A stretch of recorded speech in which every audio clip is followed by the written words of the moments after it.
Bring it up here. And of course, the music isn't up loud enough, so let's blow it up a little bit there. Tammy, how are you doing this evening?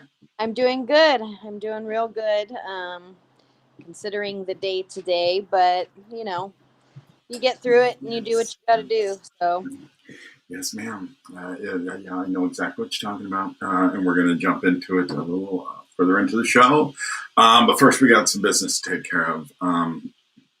But I think it's going to be a fun, positive show. We're a little late on getting people on board to join us for the show. I was hoping to get out invitations to people. I just so much things, personally juggling. Just apologize for not getting out to people in time, such short notice. But we're here. Hope you're going to join us, and we'll bring to light, this man's life and who he was and what he was about in life, and your cousin, Ronnie Cole. So we've got a little bit to discuss there, but in the meantime, we've got some business to take care of. yep. And what might I be talking about? Well, I want to tell you guys about what was happening in good old Merced again, because, yeah, it's jumping again. And what am I talking about? Shootings. That's right. Shootings are, again, spiking in Merced County. And as soon as I get up the screen here for you, I'll take a look at. You should be able to see that now. All right. So as you can see, I'm going to try to bring me and Tammy in a little better here. All right. So as you can see, it's crazy. We were talking about this in almost every one of the podcasts, but it just seems like shootings are out of control. And it's not just in Merced either. It's everywhere. Tammy? It is everywhere, and it's really sad. It seems like um, the amount of shootings that are happening now versus even a year ago are more and more frequent, Mm-hmm. especially the underage death rate from shootings. Yeah, and it's interesting that you bring that up because there was a shooting that occurred overnight in the Planada area. You can see in the top headline here, two shot in Planada, and unfortunately one has been confirmed dead by the sheriff's department. Planada, by the way, is not Merced; it's actually in Merced County, but it's not in the city of Merced. Nonetheless, it's place that people from Merced go to, people from Planada go to Merced. Everybody hangs out, does their thing together. I don't know what's up with this ad. Yeah, you're better at these ad things here. So many ads. Jeez. All right, so here we go. So this is apparently what Merced Golden Wire News has right now. Basically, the Merced County Sheriff's Office is investigating two shootings that occurred in Planada Tuesday. So it looks like it might be two separate shootings, Tammy. Deputies responded to Planada for reports of shootings at around 9 p.m. last night. Merced Sheriff's Public Information Daryl Allen told Merced Golden Wire News. Detectives are still working in the investigation. All I can release at this time is that one died and the other suffered a non-life-threatening injury. At this time, it's unknown if both shootings were related. Locations of the shootings were not immediately released. No arrests have been made, and no suspect descriptions have been released. Stay tuned with Merced Golden Wire News for further updates when they become available. And anyone with information is asked to contact the Merced County Sheriff's Department. So that was last night. And earlier in the week, we had a 22-year-old woman shot in Merced City limits. And then we also had a 21-year-old young man shot and killed just, within days of each other. And here we are another, and this is a juvenile. It just breaks my heart. Yeah, my heart goes out to that juvenile's family. We don't know obviously the name or anything like that at this point, but it is still very unfortunate. There's a lot of lives that are being taken at the hands of somebody else, and it's really not fair. I mean, who are these people to think that they can, play God, so to speak, and decide when somebody lives and when somebody dies? It's just, it's not right. It's not right at all. It seems like the people who are doing these things, they don't. There's no. They're not frightened by law enforcement in any way. The justice system does not worry them in any way. Um, and I'm not here to blame red, blue, any political crap. It's both of them. It's all of us because we are allowing this to continue and fester. And what I mean by allowing, Tammy, is the corruption that you and I have, obviously uncovered. Mm-hmm. Yeah. And I mean, just take Mariposa, for instance, the cartels rampant. You can actually look up at a map of the United States and see all the different cartel locations that the FBI knows about, Homeland Security knows about. They know, but they don't do anything.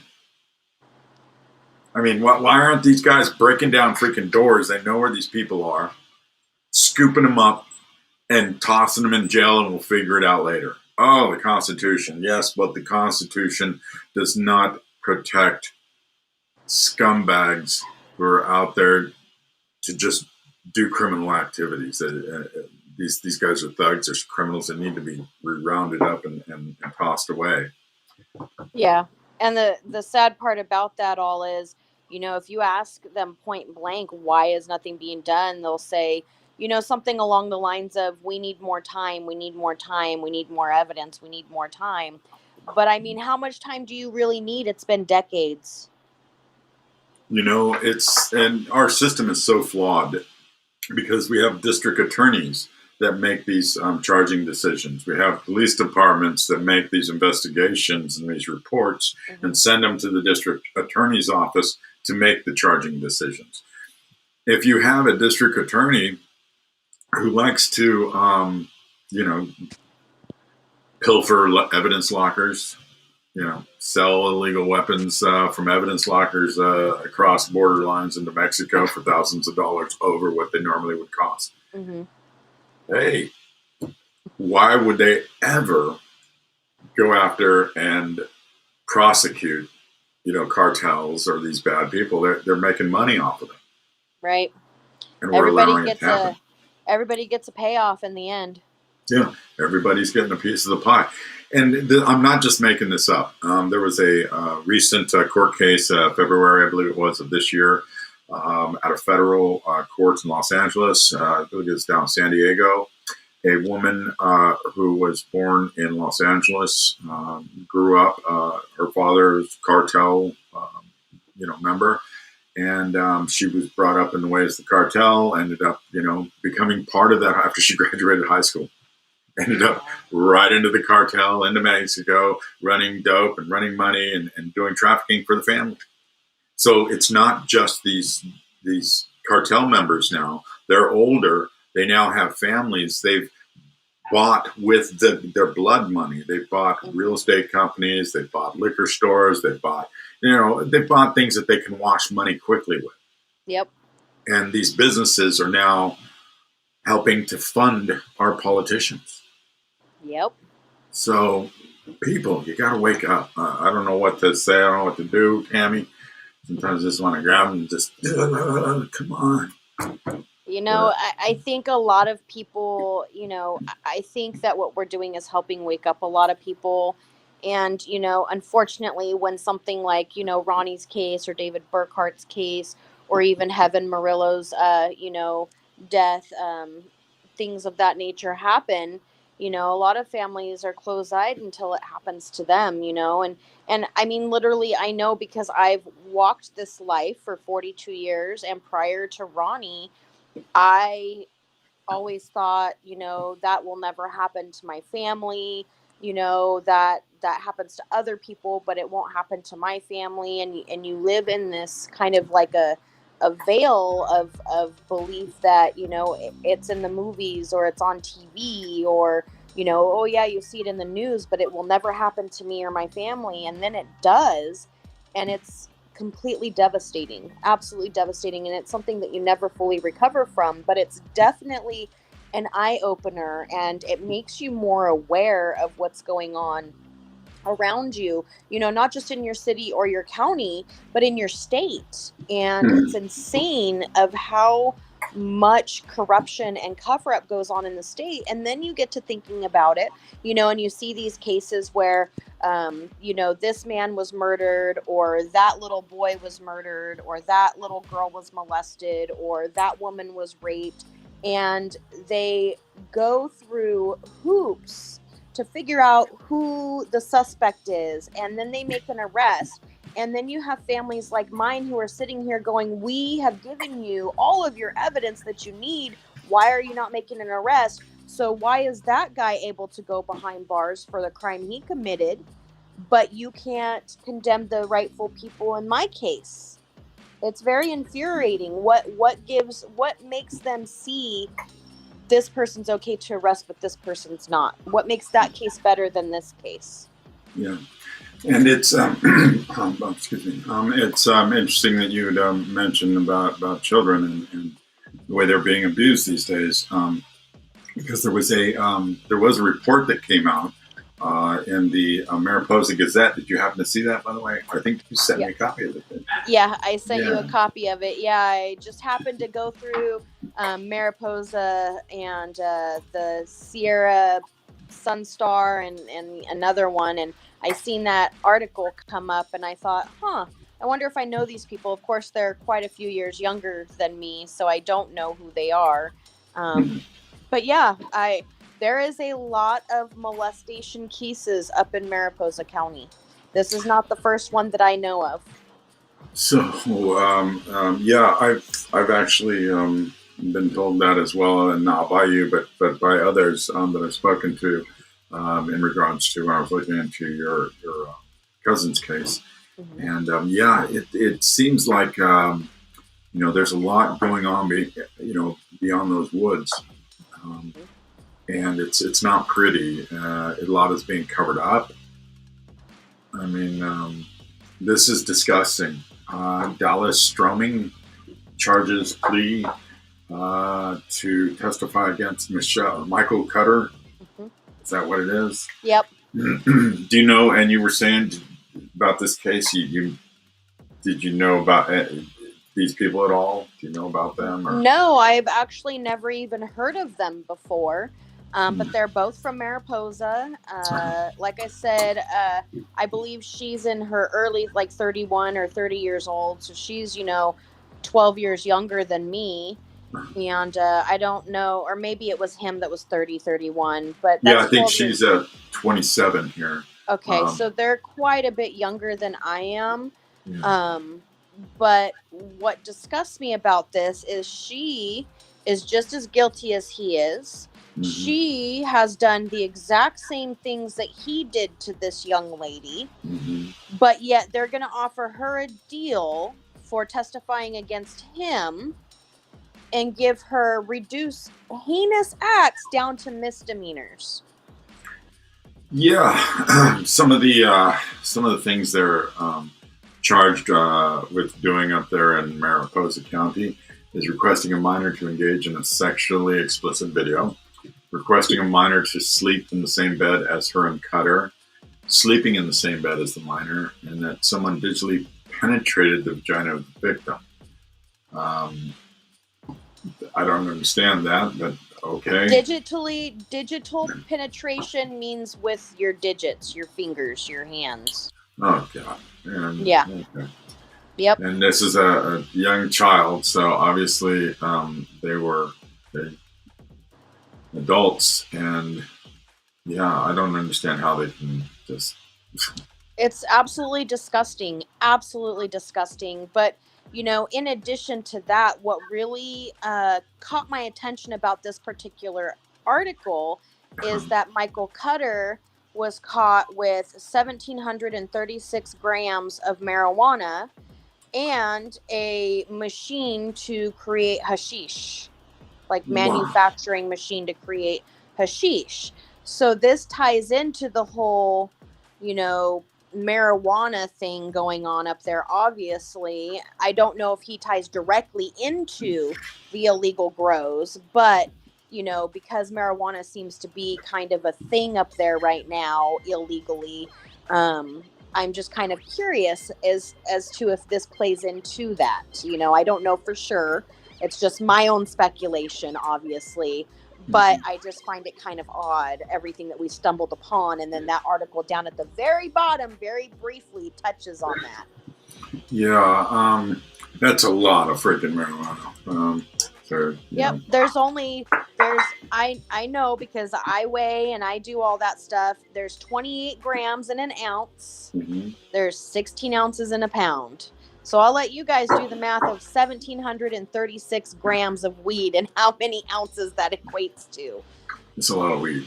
It's a lot of weed. I can't count that high. Wow. So, I mean, grateful that these people are off the streets for whatever little time the woman's getting. And hopefully the man, when he gets to prison, I'm sure he's going to make a few enemies quickly there. Typically guys like that, people read their jacket before they even get in there. And Yep. they do not like, I know for a fact, I've seen it, I've witnessed it. I've felt bad watching people destroy them. So, because it's not pretty. It's not pretty. It is not pretty, but you know what? I understand why they're not liked in prison because, those guys in that prison system have daughters, nieces, mothers, sisters, fill in the blanks of female figures in that person's life. And for me, I do not feel bad for pedophiles. I do not feel bad for any kind of thing that happens to them, because I'll tell you what, that little girl will never be the same. She will have trust issues. She will have sexual issues. She will have male issues. She will have all kinds of issues for the rest of her life because of those two people right there. And so, as far as I'm concerned, whatever happens to him in prison is well deserved. Well deserved. Yep. It's not a pretty ride. It's not a fun ride. I'll tell you that he's going to take. So, and hopefully he'll survive it. If not, well, I never wish anybody to be harmed or killed in any way. That's not my thing. But I do. I do wish that we had different laws in place that would allow us to be a little more aggressive. Because things people aren't taking our justice system seriously. And again, it's not just that the system is lax right now, which it is very lax thanks to our Vice President Harris in California. It's very lax thanks to her and the policies she embedded here. But it's also the fact that the justice system just doesn't really care. They're making money from the criminals on both sides, from incarcerating them and from keeping them out of jail. Yep. So, they don't. The justice system is not for the people. The justice system implements and creates laws that accommodate them and their needs. It has nothing to do with us and our needs. Not ever.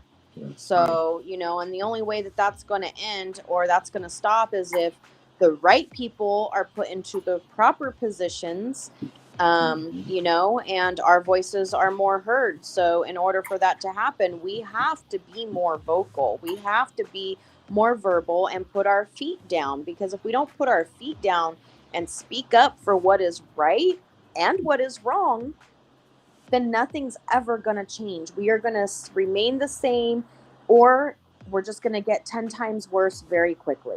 Yeah. I agree. Absolutely. All right. So let's change it up here and let's take it to a little positive level here. And let's talk about this young man here. I think you know who I'm talking about here. Mr. Ronnie Cole, and your cousin, who was 19 on this day.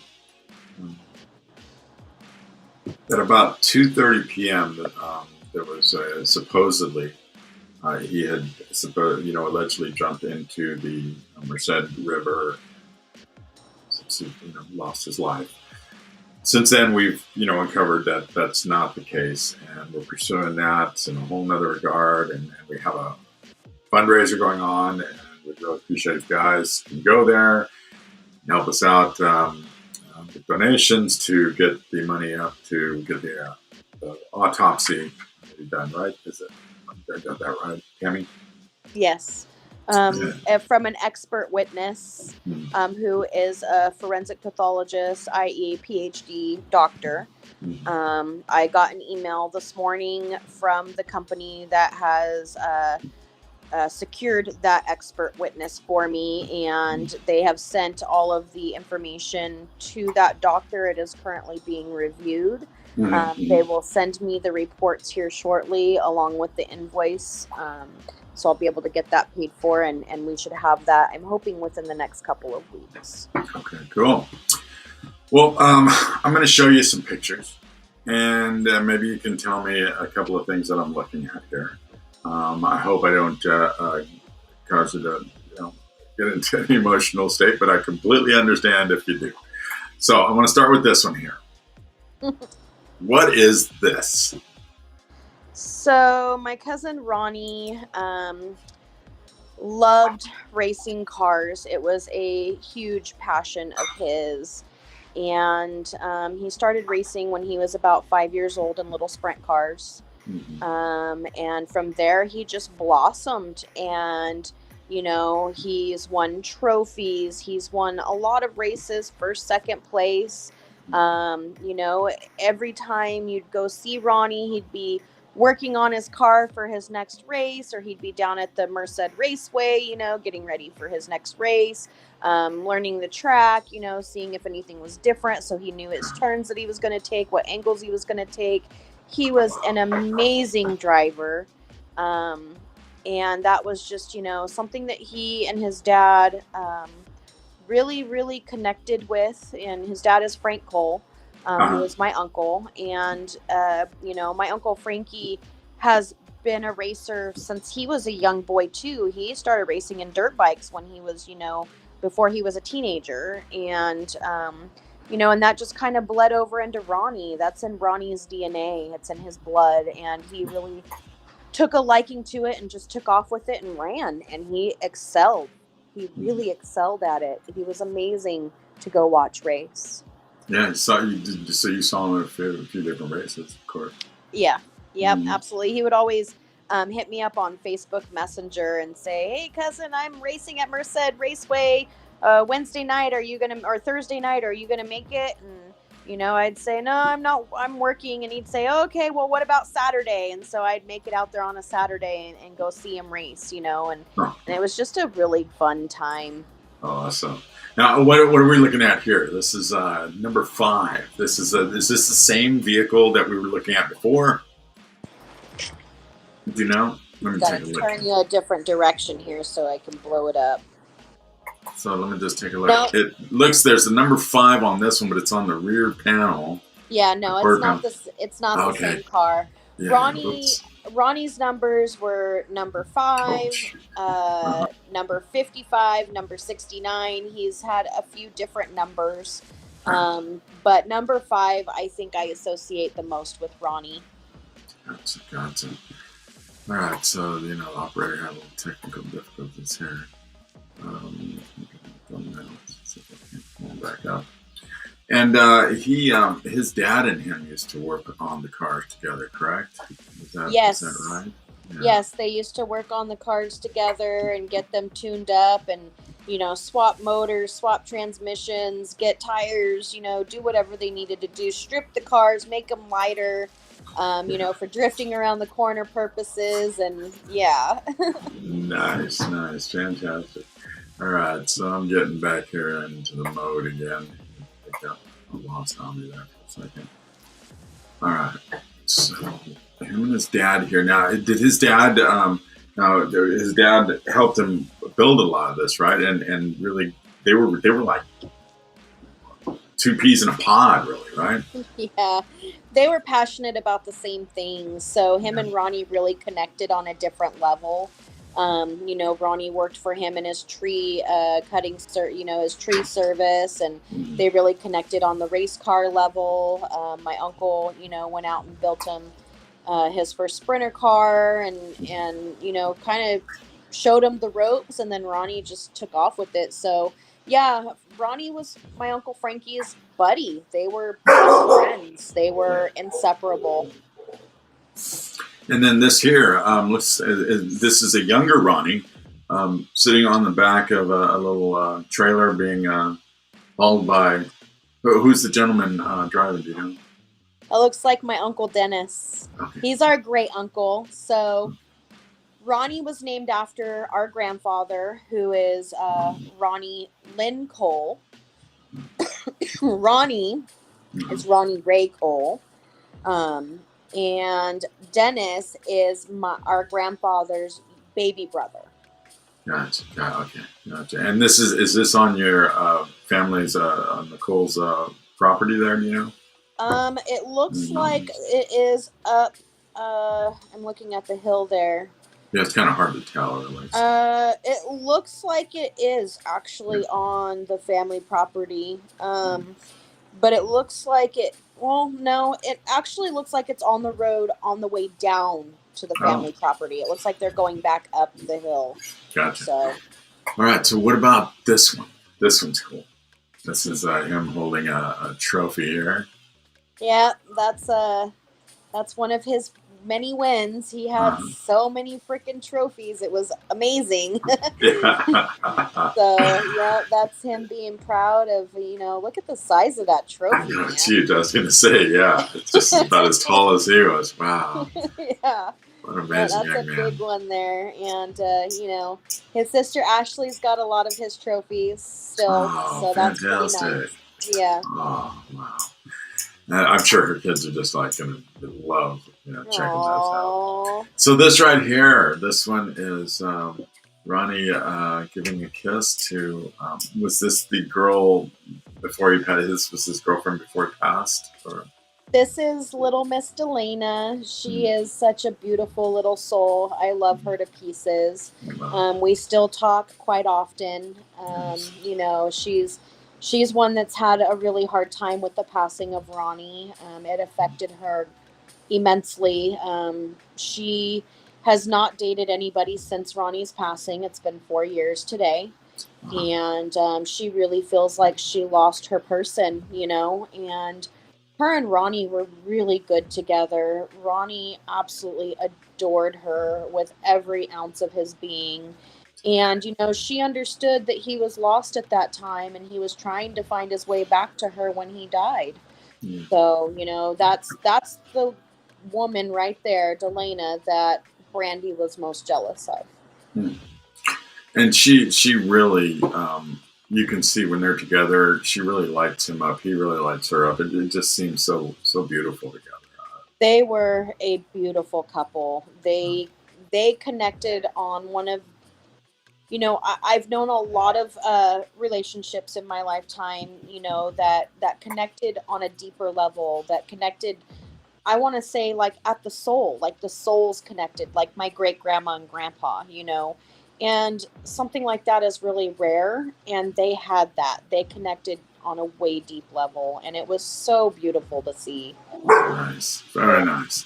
I like this one too. He's just chilling.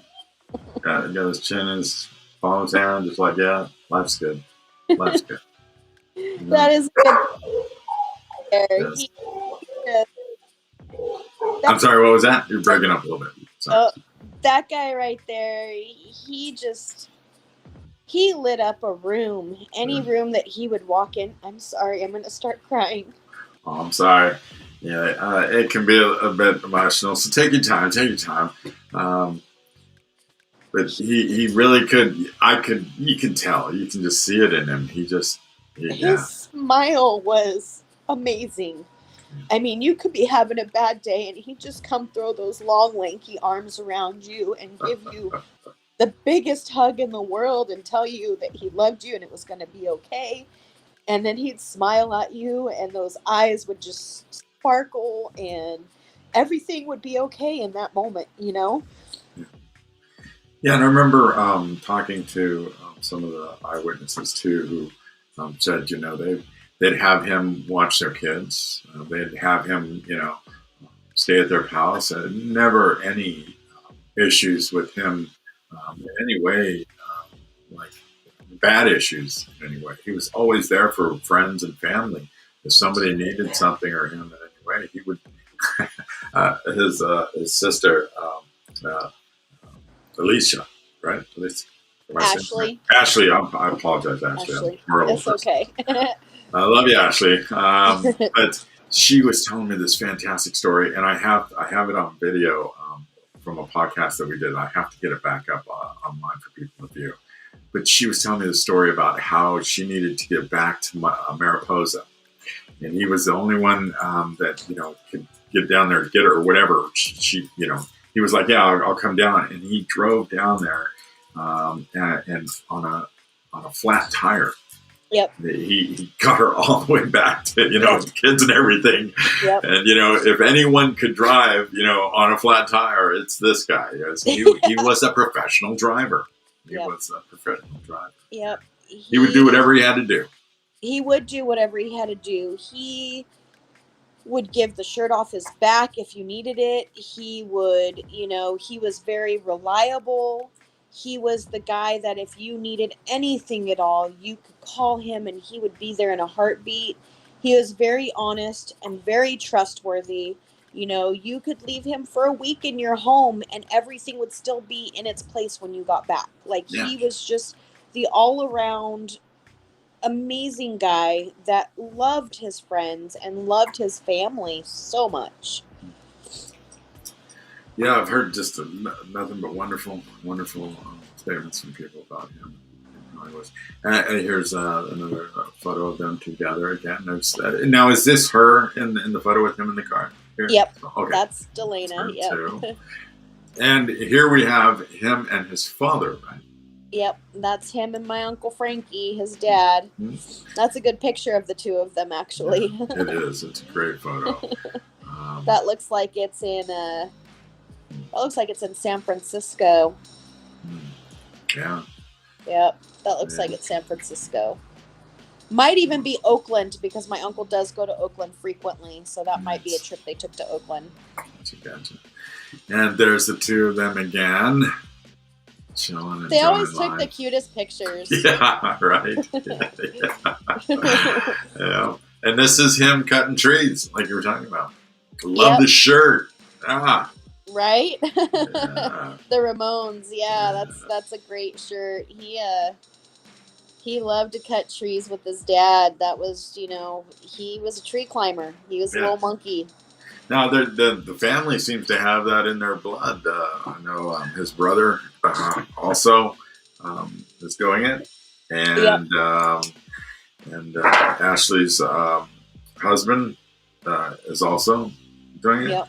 So I mean, there's people, man.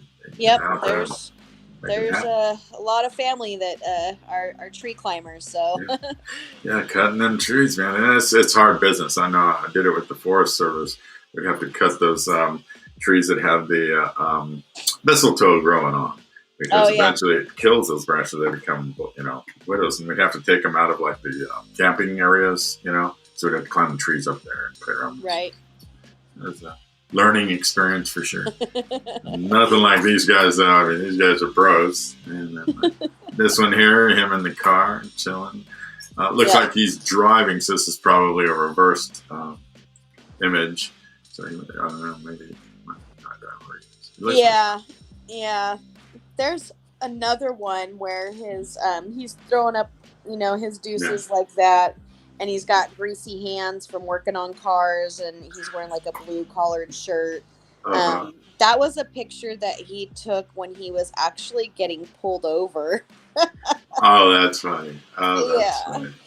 Now this is the sister we're talking about. Yes, that is baby girl Ashley. That's his big sister. And that's Ronnie there. And that's actually up at City Park in Mariposa. I believe that is maybe her son Jaden's baby shower, or it could be Lena's birthday. And I got to tell you, the Cole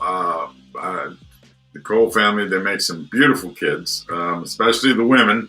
The girls, the girls are just gorgeous young ladies. And it's just, every time I see it, it's just such a tragedy because, wow. There's so much happiness here. Sure, families have their bickerings and their fights, but the family work through these things and it's just so sad how it is now. Yeah, it really is. There was a lot of love between all the siblings, between all the cousins, between all of the family members, and even though we all had our differences before, we always were able to set them aside or work through them and always come back together. But since Ronnie's died, we have not recovered. Our family just can never seem to see eye to eye and agree on anything anymore, and it's really, really broken us. And it unfortunately it happens. Families have a tragedy like this occur, and we're all very emotional, and everything triggers us, and we see everything. And I'm not saying that in a negative way. Please don't take it wrong. I mean triggered like in a bad way. But things happen around us, especially by our family, and we, sometimes we react, and sometimes we feel comfortable reacting to them because they're our family. And right. That's where it gets just in bad situation. And I don't know how to solve it. I wish I did. I wish I did know how to solve this, especially for the Cole family, because I wish this family could come together so we could all sit down and have a nice dinner. Yeah, we're all beautiful people inside and out. We're all special. We're all very loved by each other. It's just right now it's just all individualized. For some reason we just can't get it together. And I don't know. I just think it's going to take some more time. And I think that once things move forward in Ronnie's case and people actually start seeing some justice starting to happen, I think that things might start being on the mend a little bit better than what they have been the last 4 years. But I do know that there are a lot of family members that will never be able to get over this, no matter how justice comes to be, no matter what happens with any of this. Like my Uncle Frankie, he is a grieving father, and there's no timestamp for grief. There is no expiration date for grief. There is no, oh, he's been dead 4 years, you just need to get over it. Like, that's not something that you can just let go of. There is no rules to how or when you grieve. There really isn't, and so if anybody tries to tell any of these grieving parents out there how to grieve, when to stop grieving, tell them to go fuck themselves, because I'll tell you what, you grieve on your own time in your own way. And I think my Uncle Frankie's going to be grieving for a while. And that's just fine. He's got every right to grieve for as long as he wants. This is the one you were talking about here. Yes, that's the one. Just before he took that selfie right there, he had taken a little video and had sent it to me on Messenger of the lights, the cop lights behind him. Oh, that's funny. Here I am. Here I go. Oh, God, that's funny. Now, what is this we're looking at here? So you have Ronnie in the orange shirt. You have his older brother Tyler in the gray baseball cap. Okay, yep. Nice. And then you have baby Lena. That's Ashley's oldest daughter there. She's she's such a, we call her Lena Bug. She's a little bug, and her little brother Jaden is Bird. We call him Bird. They're just beautiful babies. Ashley has done very well with those two babies. And she's got such an awesome partner in life, her husband. He seems to like just a really nice guy. And a hard worker, too. Yeah. And so here we have him with another trophy and the number 2 car. So is this before or after the number 5? You know? Um, they're kind of. He had so many different cars. Oh, okay. Okay. Well, yeah, that would I make want to sense. say Right. that I don't think it was before or after. I think it was like right in the middle because he had a couple number 5s. He had a number 2.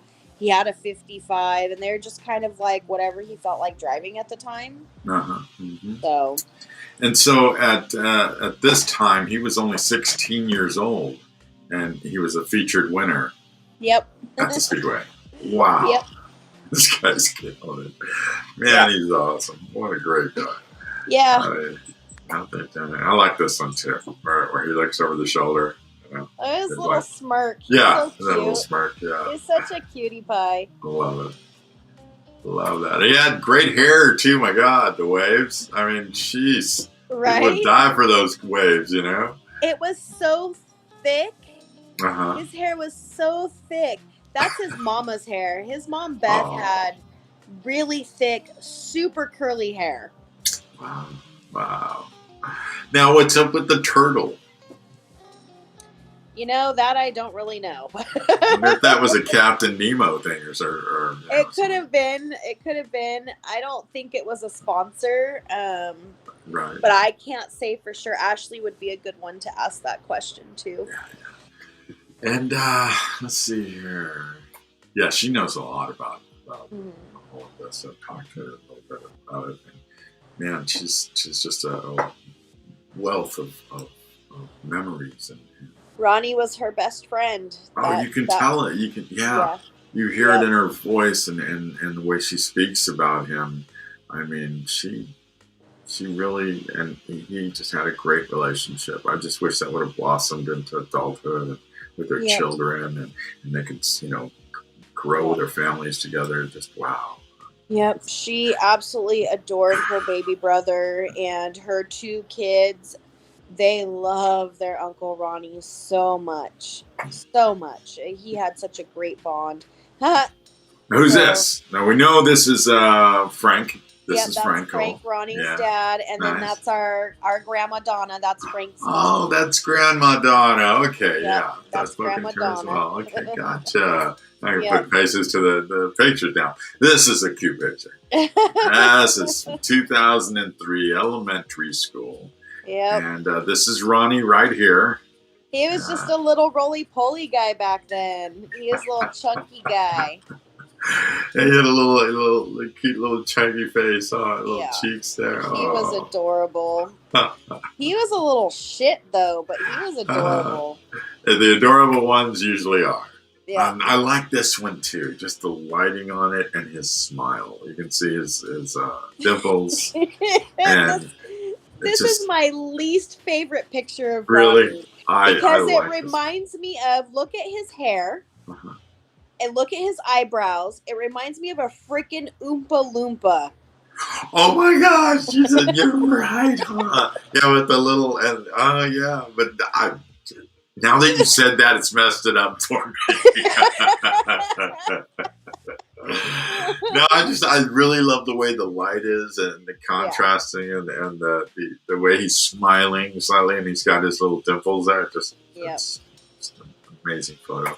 And then this one here too. This is another side of him getting a little silly. Love the hat. Yep. Nice Bob Marley t-shirt. Yeah, he's got St. Patrick's hat on. Yeah. With his Bob Marley's hat and his retro shades. I mean. Yep. He was, if he could find a way to make you laugh, he would. He absolutely would. He was such a jokester and just he was the light of life. Like, he was so lighthearted. I mean, I can't even tell you how many times he would just bust out with something and you would just die of laughter to the point where you're crying and your stomach hurts, Yeah. And this one is a little more serious side of Ronnie, it seems, where he's just kind of, in more, how do you say, leveled. He's just kind of looking at things, kind of like just pondering. Yeah, he never really saw too many serious sides of Ronnie, so this picture is kind of I just. There's another one. This one kind of shows, I think, some, a little pain. Like he's got some things he's weighing, or there's some issues. It just feels that way to me from when I look at it. He's got the eye slightly down a little bit, the lips down a little bit. It just seems like this was a photo, like things could be a little better today. This looks like it's getting closer to the time Ronnie disappeared. Well, I wonder if this was made, that would make sense. Because the background looks like it's Sherrod House, and with the way his face is looking, how it's thinning out, I think this is closer to the time of his disappearance.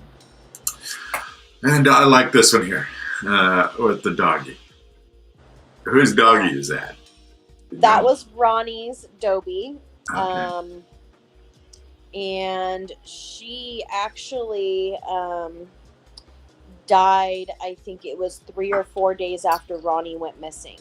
Oh my gosh, really? My uncle believes a mountain lion got a hold of her because he found her up in a tree. So, yeah. It was very sad. It was very devastating to my uncle because I'll never forget him being so upset when he found her up in the tree that if Ronnie came home, he was going to be so upset that his dog had been killed. Wow. Well, let's round it up on this final one. I like this one here. Wish it was a little more clear, but you can see the Cole family here. I think we still have one brother missing though from this, or is this? Why don't you break it down for who these people are? So this is Uncle Frankie. This is Ronnie's dad. And then you have behind Frank, the oldest boy, Tyler. And then in the middle there, you have Ronnie. And then down below, you have Ashley. Okay. There are 2 other siblings, though, that are older than these 3. So you have Rhiannon, who is the oldest. Then you have Dylan, who is the second oldest. And then and then Ashley, then Tyler, and then Ronnie. So Ronnie was the baby. Dylan is not, he has separated himself from this family. He is currently serving time in prison. Rhiannon still has a very close relationship with Tyler.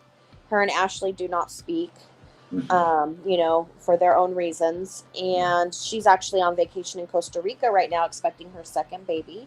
Rhiannon congratulations. Yay. Rhiannon was very close to Ronnie as well. So Rhiannon has been a huge help through all of this. And she was actually there helping search for Ronnie when he went missing. And, this has really struck her to her core as well. She actually named her 2-year-old, I think she's almost 3 now, after Ronnie. So her 2-year-old daughter's middle name is Ray, after Ronnie Ray. So very nice. Well, it's been a long road getting to the truth, what's happened, and I think we're getting there. Yeah, I think we're getting there too. It has definitely been a long, long road with a lot of twists and turns. And, I try not on today, days like today, for the last 4 years, try not to be sad or upset about Ronnie, because I know in my heart that's not what he would want for me or for anybody else in our family or friends for that matter. But the trauma that has come from today, 4 years ago, is a trauma that is relived every June 23rd. I wake up on the morning of June 23rd and instantly remember that phone call I got saying, Ronnie went into the water. He hasn't come back up yet. We need to get you here to Mariposa. I remember what time that was at. I remember what time I told my boss, I've got to go. My baby cousin's missing. And I remember getting in my car. I drove a Mini Cooper at that time that was a slapstick. And I remember just hot shifting the whole way to Mariposa from work. Um, I remember who I met up with, the time I met up with them. I remember every event of that day. I remember not sleeping for 4 days straight while searching for Ronnie endlessly, and then getting a 20-minute nap in and going right back out there and searching again, and talking to people, and just reliving all of those events every June 23rd and all those days after, up to July 1st when his body was found. I remember every action that was taken that entire week, and down to the minute of the day. And it's something that, even if I don't want it to play over every year, it does. It Yeah. continually plays out in my head every day that goes by for those 8 days. And it's a tragedy because it didn't affect just you know, Ronnie. It affected his sisters, it affected his brothers, it affected his girlfriend, it affected his dad, his grandma, his uncles, his aunts. It has affected everybody. And the really sad part about this is the people who did this to him get to live their lives like nothing ever even happened. It didn't affect them. They were able to dehumanize a person who was loved and cared about, and an active role in people's lives that mattered. He meant something. He was valuable to us. He was worth something to us. And those people took that away from us. And they will never know that pain until it happens to them. And it's sad. It's really freaking sad, because it's not, they've created a trauma in so many people's lives that, it has caused people to need therapy, has caused people to need medications, has caused people, to turn to drugs. It has caused people to not be okay. Yeah, and it not only affects the Cole family, but it really affects the entire community of Mariposa, because people see, they know Mariposa. Everybody up there knows what happened. They know something happened other than what the law enforcement's saying. So they also know that law enforcement's covering this up. So this entire thing is affecting the entire community of Mariposa because they're scared. Why would they, go to law enforcement, knowing that law enforcement can simply cover it up? Yeah, it's got a community scared. It has a community scared. There are so many members of that community that know the things that we know, that we have uncovered, along the course of our investigative, adventures that we've been on, investigating Ronnie's case that's led to the pizza factory, that's led to money laundering, that's led to cartel control, that's led to, sheriff's best friends got illegal grows, that's led to sex trafficking, that's led to, we've uncovered so much stuff up there. And not just Ronnie's case that's been a murder cover-up, but this has been going on since the 80s up there. And I wouldn't be surprised if it dates even further back than that. And so the people that have grown up there, that have lived there their whole lives, whose great-grandparents have lived there, are not stupid.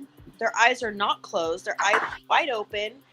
But they are stuck between a rock and a hard spot, because who do they go to? Who can they go to when you can't even trust the people that are supposed to be there to serve and protect and keep the peace? Mm-hmm. Right, I totally agree. And the I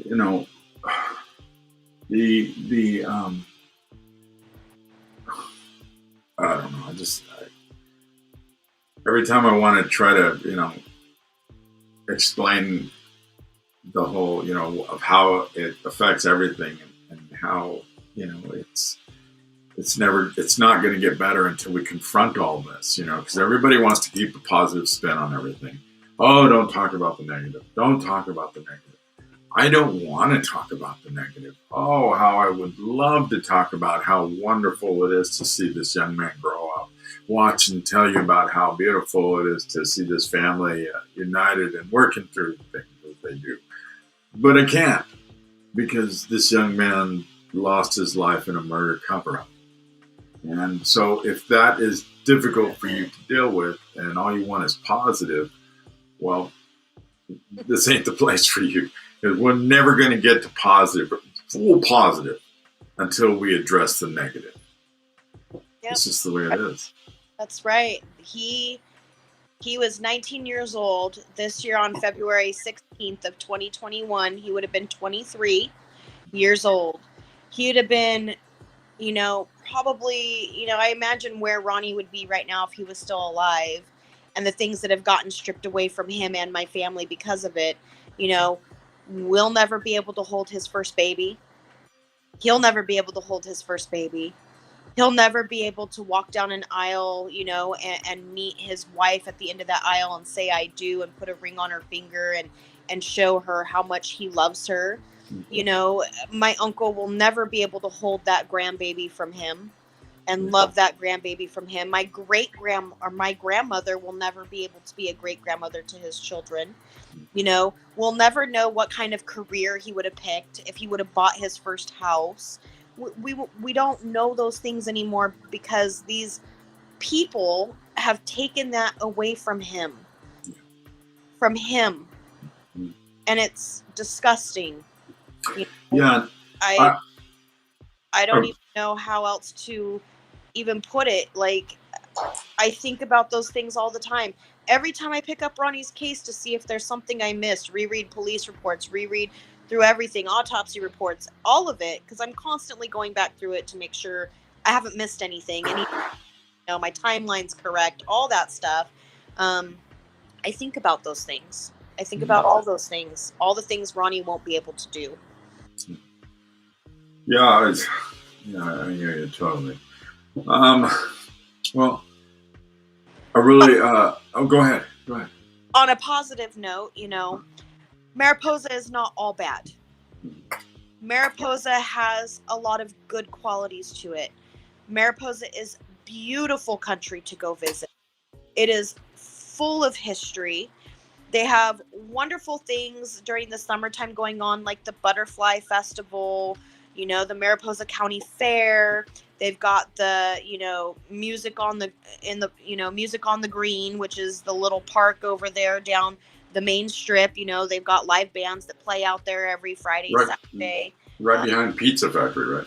Yeah, it's down from the Pizza Factory, not at the Pizza Factory, but there's some amazing restaurants to go eat at.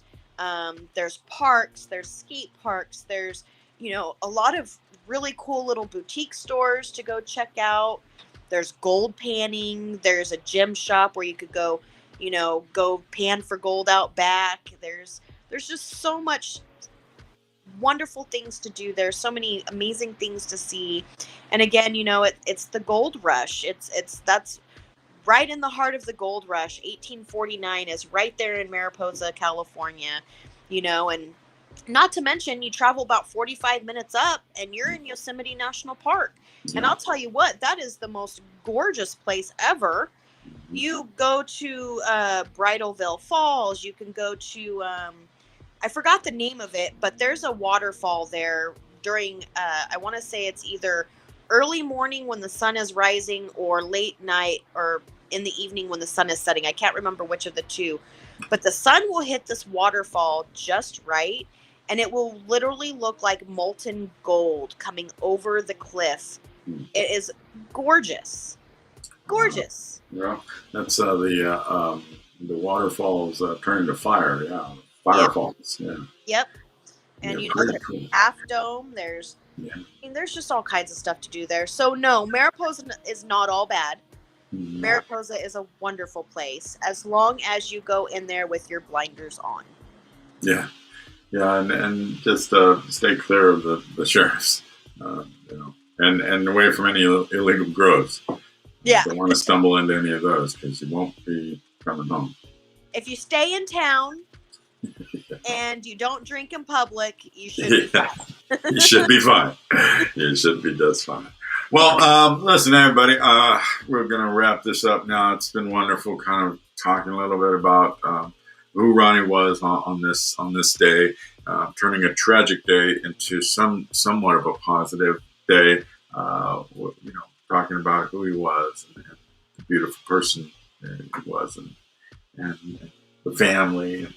It's really nice to hear about these photos. So I've been looking at these and wondering, well, what's going on here? What's going on there? So it's really nice to be able to get that information now to understand a little more about who he was. Yep, and hopefully here sometime soon I'll be able to get an interview with his Aunt Rhonda, who is my mother, and his dad Frank. So I'm hoping to get something going with those two. I've been talking to my Uncle Frankie, and he's still very hurt. He wants to talk. I think that he needs to use his voice now. I think it's time for everybody to hear him as Ronnie's dad and what he's So, through, during the course of this, and just to put a voice and face to the name, because our viewers know him, but they don't know him. And I think it's about time for him to be heard as well, because it's his voice too, and it needs to be heard for sure. so Rhonda is. Rhonda is Frankie's older sister, Okay.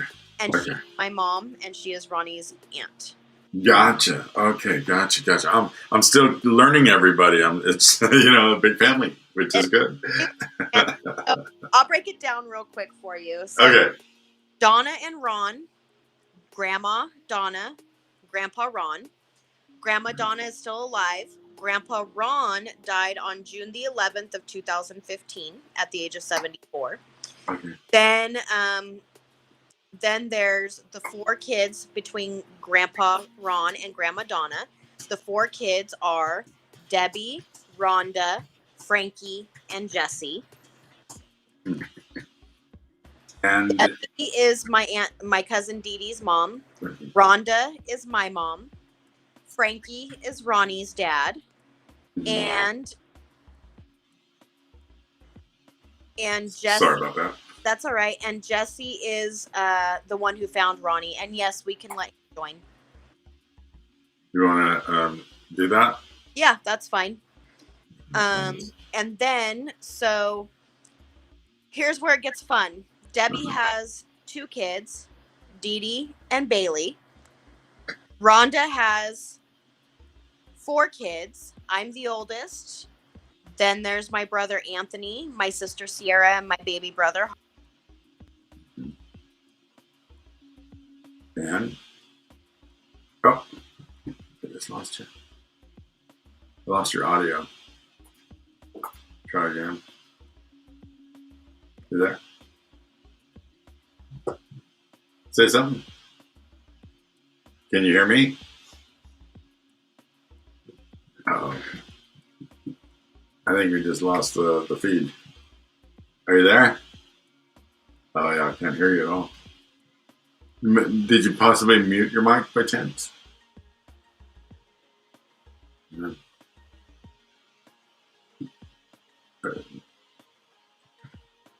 It's weird.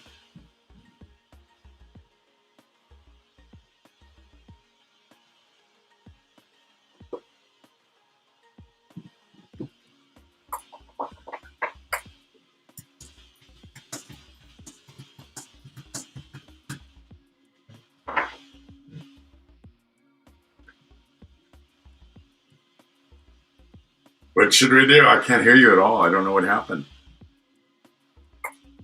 I mute it and then bring you back on there. I'll try to take you out here and then I'll try to bring you back in. Let's see. Can I hear you? I think we might. I don't think we'll be. You can't see me? No. Okay.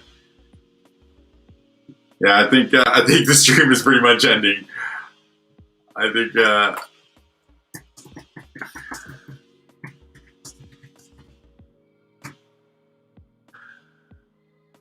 so I think we'll end it. Night.